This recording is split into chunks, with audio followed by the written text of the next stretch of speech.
closely now, we do see that this is a paper. You almost had a school there.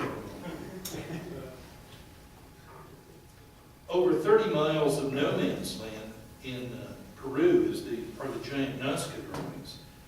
And I'm going to go through this pretty fast, but I took it upon myself to recreate the giant condor, which you see in the center, 440 feet long, the length and a half of a football field. And said to me, the aliens have come to the planet Earth in ancient times and helped make these drawings and the pyramids and the stone figures on Easter Island and so forth. Well, I don't think so. So I decided to see if I could make one of the drawings. Before I show you my recreation, just let me mention this land, trust me, is flat as a pancake. When I show you the picture, it looks so patchy it may look like mottled geography. It's high contrasting photography, so the lines will show up from about 1,000 feet in plane. But notice this landfill area has very dark streaks in it. It's a landfill area, so it has white clay and dark coal and shale and stuff all patched in. And otherwise not really ideal for this, but it was flat and a big area that I could do my drawing on. And I made this drawing using only sticks and knotted cord. Now, this is a picture of me standing in the giant claw. These pictures were in Arthur C. Clarke's, one of his books. Scientific American said that my recreation was, quote, remarkable in its exactness to the original. Some people said I showed how the Nazcas made these drawings. I did not. I showed how you and I could make one using simple tools that didn't require measuring angles or any complexity. Indeed. National Geographic begged me to make one for them, and I said, please, that was years ago. I'm an old guy now. Please don't make me do this. Oh, we need you to make one for us. Please, please, please.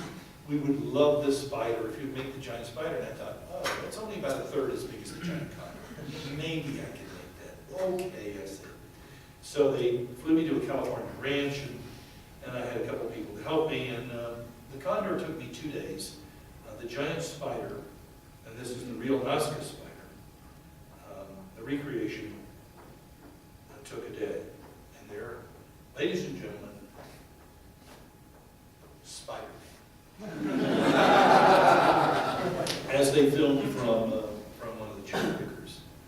But I used an even simpler method. I won't go into that here, but before I die, I may make one more. I have an even simpler idea of how to make one. It's really not that hard in the crop circles, all this stuff. You just have to think big. And these drawings are interesting because they're all drawn with a single line. You start somewhere and you go the whole distance and come back to the beginning. That's one important feature. And all of them have a pair of extra lines, like these lines going on the spider's leg.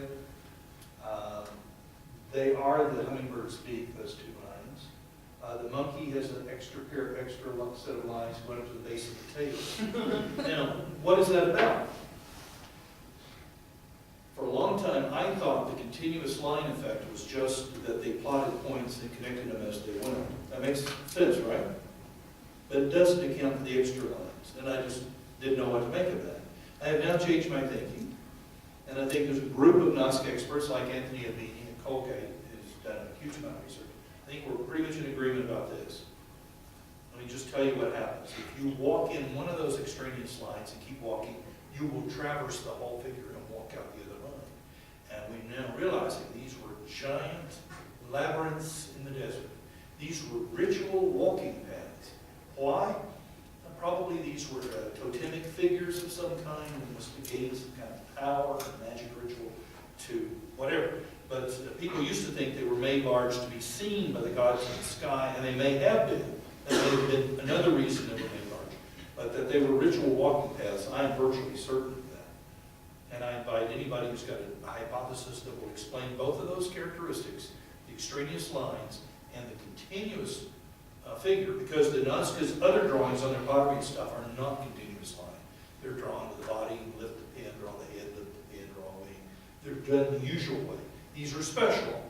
I thought it was a function of how they were made. I no longer think that. That's what science is about. You change your mind when you have better evidence. And finally, let me talk about spontaneous human combustion just very briefly. These are gruesome cases, but I'm going to let you solve this one. Oftentimes what's happening is the person's own body fat is contributing to the fire, and their clothing or stuffing or the chair or carpeting is working like sort of like a wick inside out. It's called the wick effect. And this was in the forensic literature. We studied 30 historical cases. We invoked that.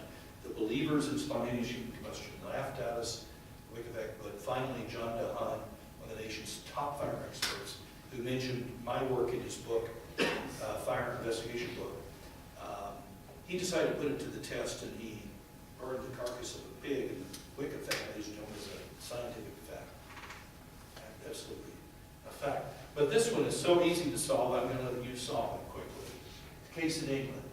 What happened to this poor lady? Let me ask you this, is there some possible source for the fire?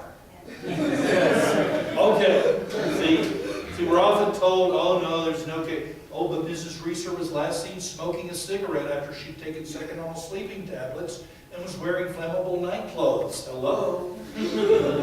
Hello, we said. So, notice her shoe was missing. What happened? Maybe she's standing on one foot and loses her balance. Or she trips and the shoe comes off, but this is probably a significant fact. I don't know where the shoe is, but I expect it's back here. She's fallen head first into the fireplace. How do we know that she did that? Because the grate has been knocked to the side, for heaven's sake. Whereupon, sparks have showered out on her, hopefully by then dead body. We hope she died right then. And the body fat does the rest. This is very typical that the torso, where most of the fat is, burns. The limbs don't, because their fire doesn't burn sideways very well. It burns up. And so, spontaneous human combustion, nonsense. Another mysterious burning death solved. Weeping statues, in this case statues with heartbeats.